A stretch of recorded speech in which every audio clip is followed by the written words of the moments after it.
আসসালামু আলাইকুম। কিছু কথা বলতে আসলাম। গত 15 বছর আওয়ামী লীগ সরকার ক্ষমতায় ছিলেন। অনেক কিছু পরিবর্তন দেখেছি।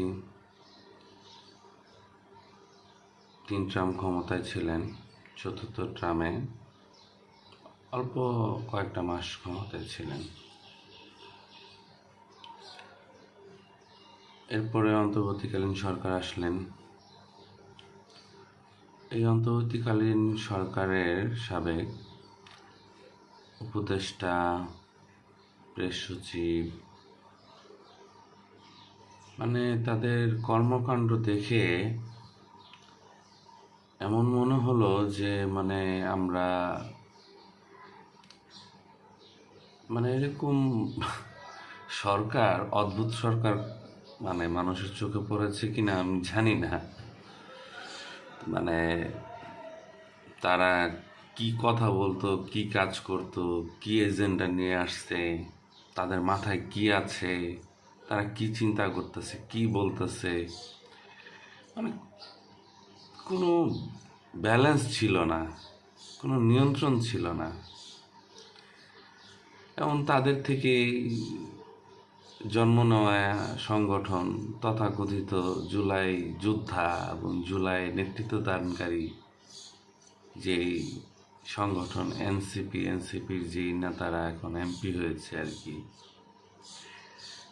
যে কোনোভাবে হোক এমপি হয়েছে, সবাই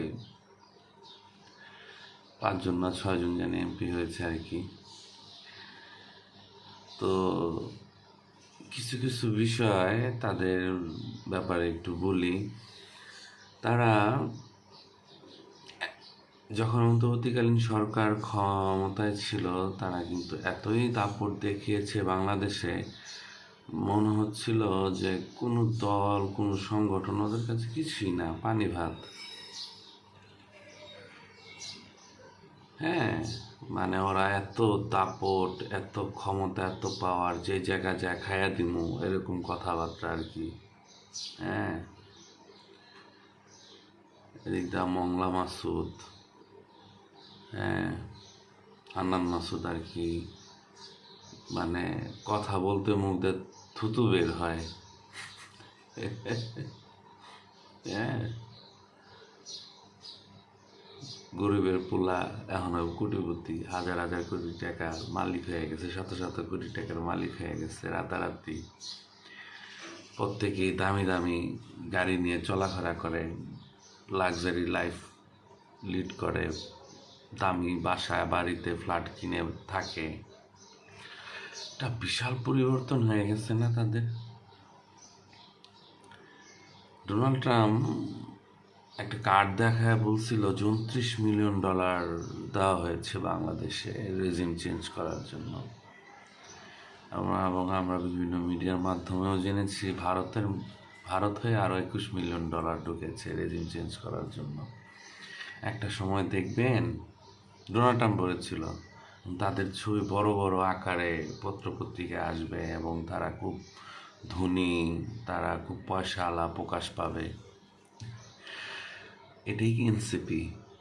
ওরাই প্রকাশ পাচ্ছে। আর বিভিন্ন জায়গায় যাবে, গোল ছাড়বে, এই আওয়ামী লীগের ফাসিস্ট, এই আওয়ামী লীগের দালাল। হ্যাঁ, মানুষকে অপমান অপদস্থ করতে চাবে আর কি তারা। কিন্তু একটা সময় আসবে যে ওরা জেলে থাকবে, জেল খাটবে, এবং ওদের বিরুদ্ধে অনেক গোপন গোপন তথ্য বের হয়ে আসবে, যেটা আপনারা আমাদের মতো সাধারণ জনগণ জানি না। কিছু কিছু বের হচ্ছে আর কি। এই যে আসিফ মোহাম্মদ সজীব ভুঁইয়া, আমাদেরও কিছু বন্ধু বান্ধব, আত্মীয় স্বজন ইউনাইটেড আরব আমিরাতে থাকে, শুনলাম ওইখানেও দোকানপাট কিনেছে, বাড়ি কিনেছে। তো এই টাকাগুলাও কিভাবে পাঠাইলো? দ্রুত ওনার কাছ থেকে ব্যাংক অ্যাকাউন্টের তথ্য চেয়েছে, ব্যাংক অ্যাকাউন্টের স্টেটমেন্ট দিবে। হাস্যকর না বিষয়টা? মজা না? হ্যাঁ, দুদকে ব্যাংক অ্যাকাউন্ট চেয়েছে আসিফ মাহমুদ সজীব বিহার থেকে। সবচাইতে বড় চোর হয়, এবং প্রকাশিত চোর, আনঅফিসিয়াল চোরও। হ্যাঁ, একটা সময় অফিসিয়ালি চোর প্রমাণিত হবে। পৃথিবী গোল তো, আর বাংলাদেশ সব সম্ভবের দেশ। চোররে সাধু বানানো হয় আর সাধুরে চোর বানানো হয়। বাংলাদেশে এটি সবই সম্ভব। তো আমার কথা হইল যে সামনে ওদের যে সিচুয়েশন দাঁড়াবে ভবিষ্যতে, যে এই চোরগুলার সাথে অনেক ইনফ্লুয়েন্স, অনেক ধ্বংসযজ্ঞকারী জঙ্গি সংগঠনের কানেক্টিভিটি আছে, এগুলো প্রকাশ পাবে। হ্যাঁ, এবং উপদেষ্টা কয়েকজন আছে, তাদের সাথেও যে কানেক্টিভিটি আছে এটাও প্রকাশ পাবে। দেখেন ভবিষ্যতে। এবং মানুষ, আমরা কষ্ট করতেছি, অর্থনৈতিক ক্রাইসিসে সময় পার করতেছি। একটা নির্বাচিত সরকার আসছে, যেভাবে হোক নির্বাচন হয়েছে, ওই একটা নির্বাচিত সরকার আসছে, জনাব তারেক রহমান প্রধানমন্ত্রী হয়েছেন। বিএনপি এখন লেভেল প্লেন ফিল্ড করার চেষ্টা করতেছে, এনসিপিরও খুশি রাখতেছে, বাংলাদেশ জামাত ইসলামকেও খুশি রাখার চেষ্টা করতেছে। হ্যাঁ, তারপর এদিক দিয়ে আওয়ামী লীগের, তৃণমূলের নেতাকর্মীদের আস্তে আস্তে জামিন দেওয়া হচ্ছে।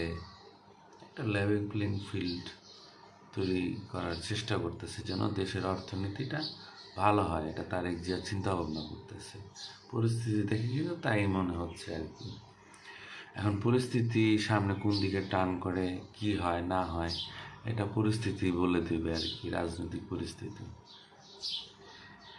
তবে বাংলাদেশের রাজনীতিবিদরা বাংলাদেশের জন্য বা দেশের জন্য কতটুক চায় এবং কতটুকু করতে চায়, কতটুকু ভালোবাসে,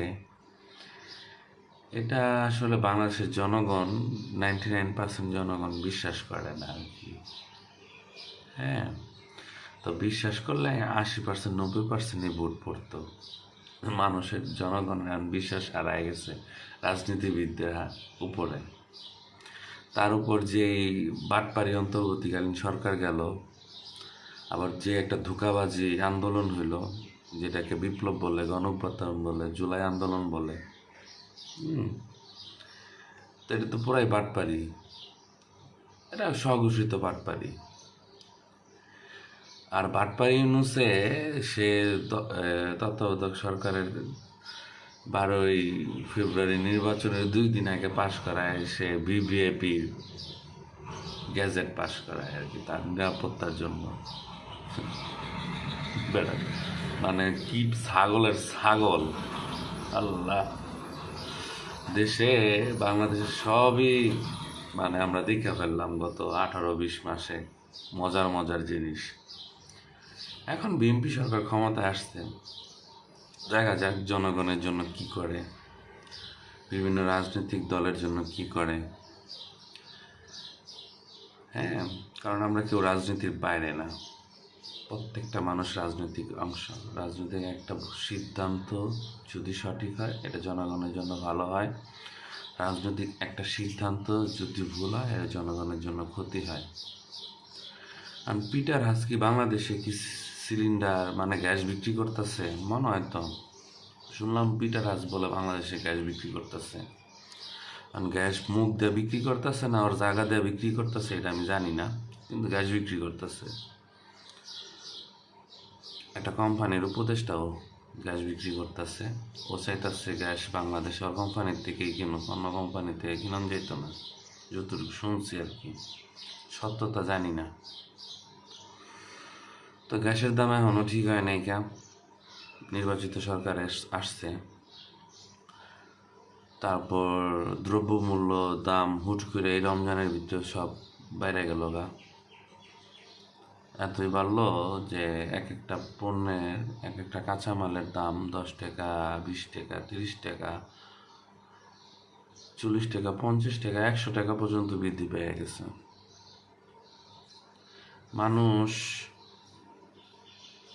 গরিব যারা আছে গরিব থেকে আরো গরিব হইতেছে, মধ্যবিত্তরা আরো নিম্ন মধ্যবিত্ত হয়ে যাচ্ছে। আর গার্মেন্টস ব্যবসায়ীরা অনেকে ব্যবসা অফ করে রাখছে, হয়তো নির্বাচিত সরকার আসছে, চিন্তা ভাবনা করতেছে আবার চালু করবে। এই কিন্তু যে দুর্নীতিটা হইল তা অন্তর্বর্তীকালীন সরকারের সময় এই চোরটাকেও মনে হয় ধরা হবে না। জানি না এই সরকার কি পদক্ষেপ নেয়। হ্যাঁ, কারণ এই চোরটারা ভালো মতো টাকা পয়সা পাচার করছে। শোনা কথা, আমি কতটুকু যাচাই বাছাই করলে চোরটা বের হয়ে আসতো। ধন্যবাদ সবাইকে, ভালো থাকেন।